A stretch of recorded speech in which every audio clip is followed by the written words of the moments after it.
this is it. The day we never saw coming. It went silent soon after that first trailer, if we can call it that. So we assumed that'd be the end of it, right? But no. It's here. It's actually here. And you all want me to watch it. So, after all this time wondering if it'll ever be released, it is time to watch and review High Guardian Spice. But first, a word from our sponsor. This video has been sponsored by NordVPN, an amazing virtual private network service that can unlock all sorts of content with just a simple click. Watching anime can be difficult with region locking blocking you from watching certain shows, but as long as you have NordVPN, all you really have to do is click on another country and voila! Region locking who? With over 5,200 servers in 59 countries, you're safe to explore all sorts of streaming services from all around the world. And thanks to NordLynx, you won't have to worry about lagging or bandwidth issues whatsoever. And I keep saying it over and over again, but it's true. I've been using NordVPN for years and I haven't had any issues with it whatsoever. If you're interested, just go to nordvpn.com/AnimeAmerica and use the code AnimeAmerica to get a 2-year plan plus 1 additional month with a huge discount. It's also their Cyber Month deal special, so take advantage and check out NordVPN today.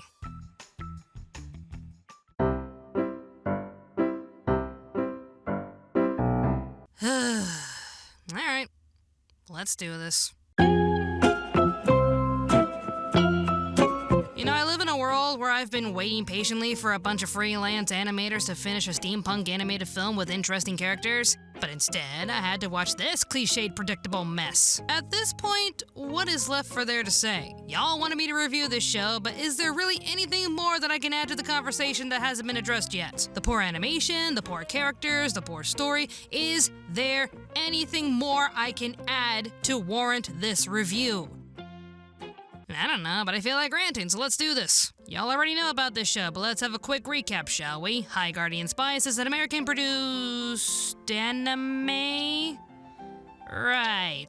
Produced by Studio Elation, now renamed Crunchyroll Studios, and directed by Ray Rodriguez. Around late 2018, Crunchyroll released a trailer for this new show, but it was more of an introduction to Studio Elation and their crew. Their aim was to operate a diverse studio, mostly hiring women, to create original anime content for Crunchyroll, with their first story being High Guardian Spice. Audience reception was extremely negative since A, people only subscribe to Crunchyroll to help studios in Japan when animators are being underpaid, not to produce their own content.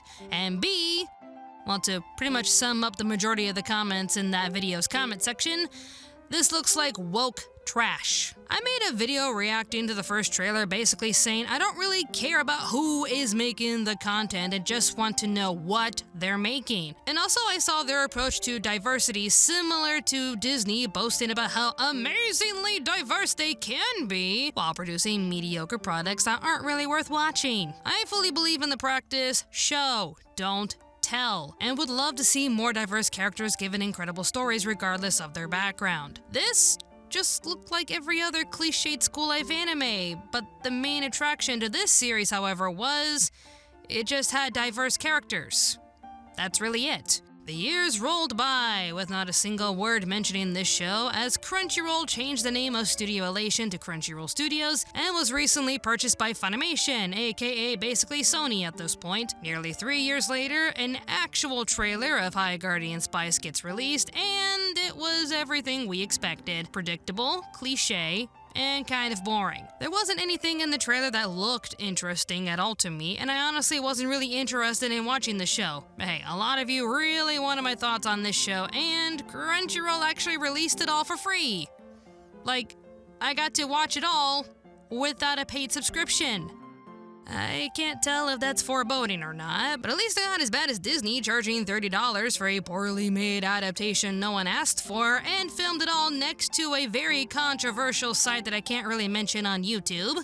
This is the world we live in, folks. Okay, let's watch this supposedly delightful school life adventure starring Parsley, Sage, Rosemary, and Thyme. And yes, I said those names in that order to remind you of that song Scarborough Fair, which has the lyrics Parsley, Sage, Rosemary, and Thyme. the exact same names of our main characters. And I actually made a tweet before episode 1 was released, making a joke that if there was a town called Scarborough Fair, that I'd quit the show. But hey, I'll put that aside. Let's just give this a shot. Sage, don't forget Chompy. Wait, the background music sounds kind of familiar. Bye. Bye. See ya.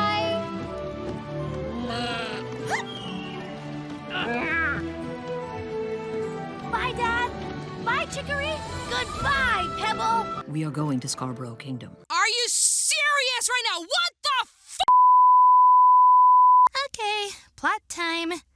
Here we go. Episode 1 is pure exposition as we follow two best friends. Two really good best friends. And they were roommates. Oh my god, they were roommates. Okay. Rosemary and Sage make their way to High Guardian Academy. Couldn't even come up with a better name, but I honestly didn't expect them to. They travel by cart, then bus, forest bus, with bad proportions, then a mountain railway, and then they get on a train, but they decide to cut the line by flying on a broom. Yeah, I'm too angry to point out the obvious. After staying 2 nights with Sage's cousins and watching 2 flying squirrel thingies get it on, what was the point in that scene? They make their way to High Guardian Academy, where they train to become guardians, which is basically a trained warrior swearing their lives to protecting others. Okay, obvious comparison is obvious. They also meet a female dwarf named Parsley, attending the academy to become a guardian blacksmith, and an angsty elf named Time, training to become stronger for her own personal reasons. As a whole, this is all we get in the first couple of episodes. 4 girls, along with a bitchy bully, and yeah, I'm addressing this character later, going to school to learn that being a guardian isn't as easy as they thought it would be. So this was basically me for the first couple of episodes. Let me tell you how I got my sword. It's my mom, she's not dead, and I don't give a fuck. Let me show you all my blacksmith skills, and my parents, they're insane, cause I don't give a fuck. And my mom says old magic only, and my cousins are lesbians, and I don't give a fuck. And my feelings here, my feelings there, and I don't give a fuck. As a whole, there are some interesting plot points that I wish could have been executed a bit better, but it felt like the interesting bits were pushed aside to make room for the emotional bits. And there's a lot of them. A lot of these plot points could have been summed up with a therapist asking over and over again, and how did that make you feel? Do you want to learn more about how new magic is possibly draining the planet's resources while significantly changing the Earth's ecosystem? Want to see if Time's father is still alive as we try to save the fairy forest from rot? Want to know why our obviously evil villains are trying to destroy the Earth while encouraging millions of people to heavily rely on new magic? Nah, let's talk about our feelings in a room Parnell labels as the crying room.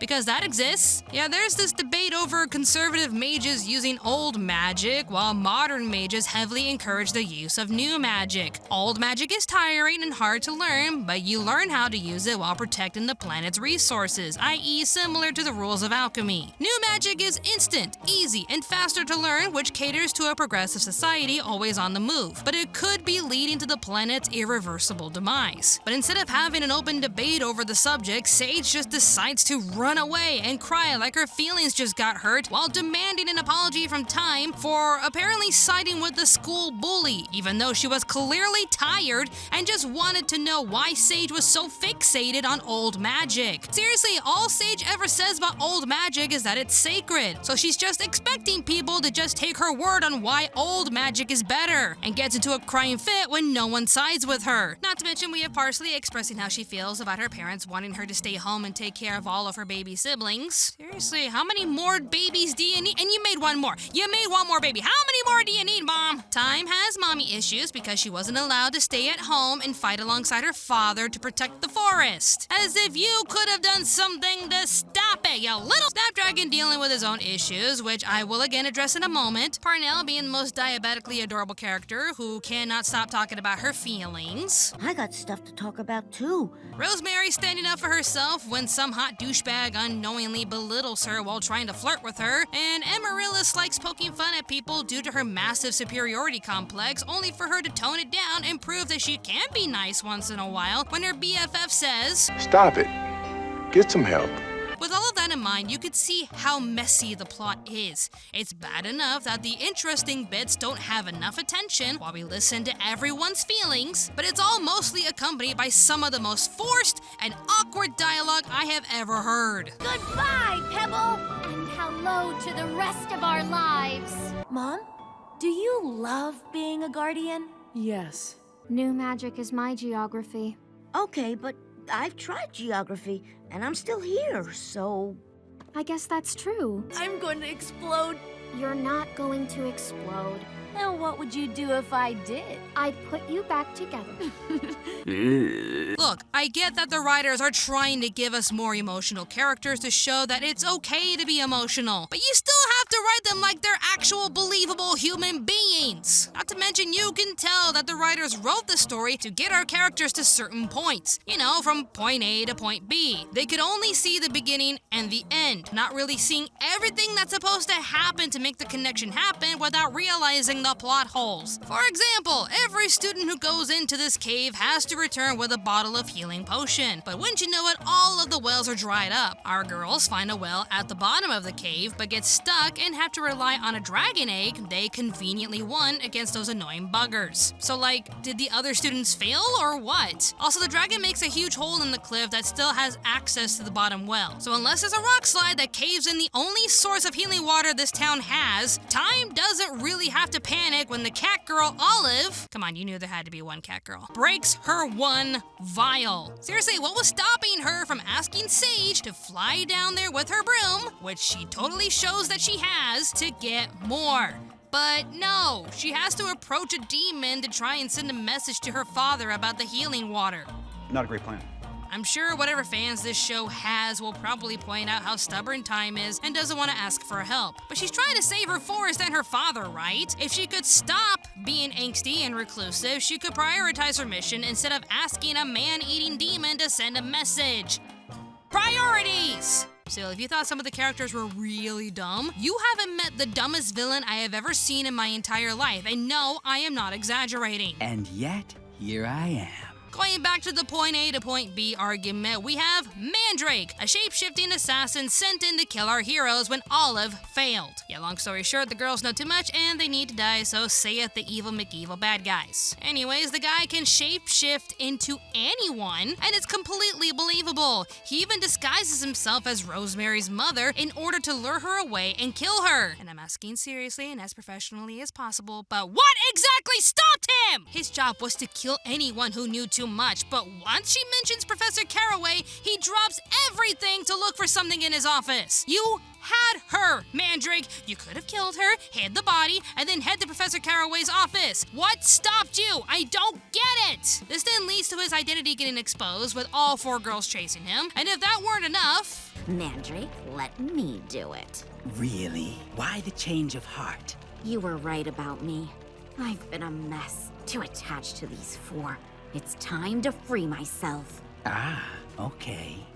Use my knife. Dude, you can't be that dumb. You seriously cannot be that dumb. You know she has mixed feelings over killing people, much less kill the awesome people who hook her up with some catnip and meow mix every Friday nights. What makes you think she has seen the light and is totally fine with killing now? It is completely, absolutely, 100%ly obvious that she is going to... Yeah, you see? You see? How are you that dumb? You can't just write a story with these cheeky little twists and definite resolutions that you want to see happen without taking a step back to realize how extremely dumb you have written your characters.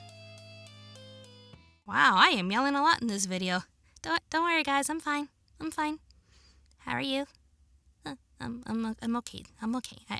I got better anime to watch. I'm fine. I'm cool. I'm fine. I could go on and on and on over the show's problems, like with its obvious animation mistakes that couldn't have been ignored in QA. Seriously, what is with this? The poor audio mixing that makes the characters barely understandable. All aboard is going to Lingard. Seriously, what? And also questionable voice acting that I know I should hate, but I can't help but think it's hilarious. Man, this is good stuff, Parnell. I might have to cry after all. Did they just throw this guy in and told him to improv and ramble?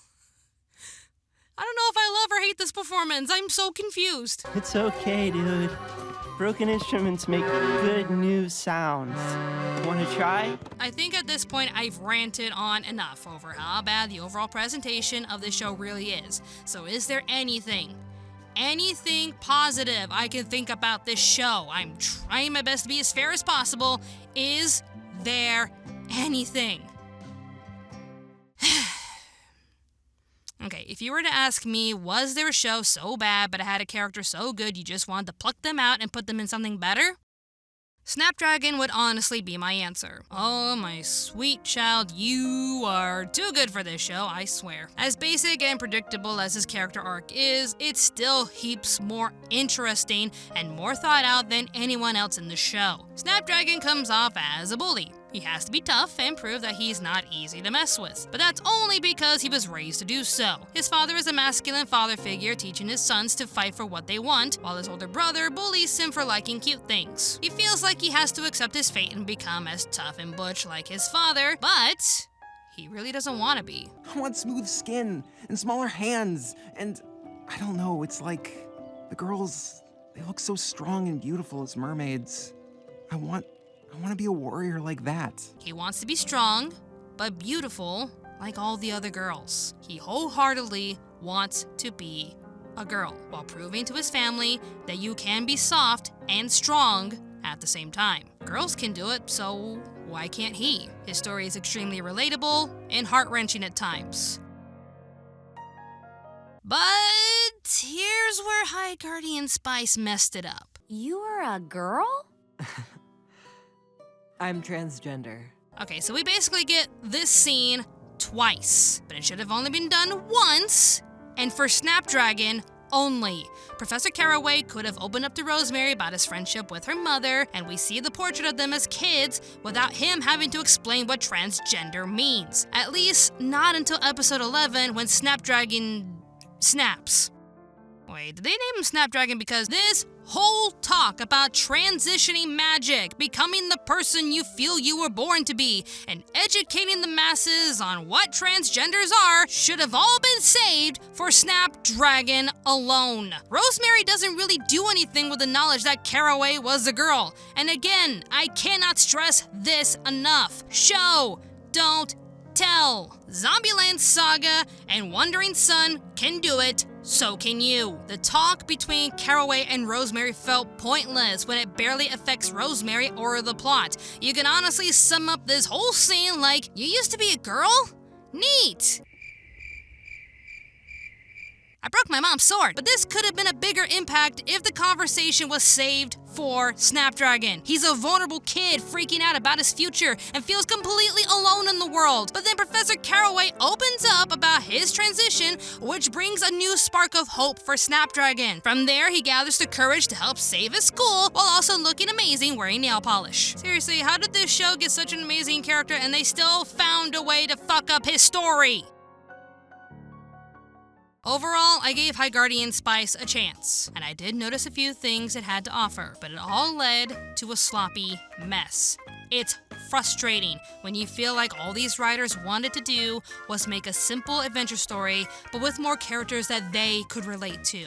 And I get that. I really do get that. But you have to take these characters and put them in a creative scenario that makes us all want to watch more. What kind of scenario or adventure can you emulate to test out these characters that would make me want to learn more about them, root for them, and make them completely understandable? High Guardian Spice has great intentions behind every idea and desire, but they are sadly accompanied by some of the worst writing I have ever encountered. I gave this my best and tried to be as positive as possible, but there's no other way of putting it.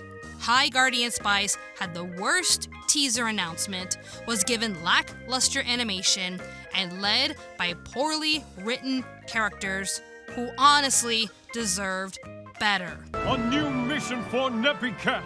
I must warn the girl ones. Okay, fine, the show gets 1 point for Neppy Cat. Neppy Cat and Snapdragon deserve better shows. That's it. Even with its cliffhanger in the end, there really isn't enough to get me interested in a second season. With the negative reception it's been given, and adding how Crunchyroll literally gave us all of Season 1 for free with no subscription, this will probably be High Guardian Spice's first and only season. And I'm only a little sad about it because I want to see more Neppy Cat and Snapdragon. Seriously, they deserve better shows! Have I ever yelled this much in a video? Seriously! Tell me if this is the one video where I yelled the most. I couldn't help myself, I'm sorry. I mean, you can't say I didn't give this thing a fair shot, but I want to know your thoughts. Did you watch High Guardian Spice? All of it? If not, how far did you get? Because that's honestly all I'm hearing. Many have tried, but they quit soon after episode 1. But if you have seen it, let me know your thoughts about it in the comments down below. That parody song I randomly wrote out of nowhere was beautifully put together by my good friend Michael, and I couldn't believe how amazing it turned out. Thank you so much, Mikey, for making that for me. Be sure to show him some love by going over to his Twitch page, Shannen the Insane. I also want to thank my amazing Patreon supporters for helping us keep this channel alive and thriving. With the algorithm being a pain and copyright bots abusing the system, again and again, I can still stand up and keep this channel going thanks to your amazing generosity. And of course, I want to thank all of you for watching this video. You did it to watch me suffer, didn't you? Love you too. Anyways, more awesome videos will be on the way, so stay tuned to Anime America.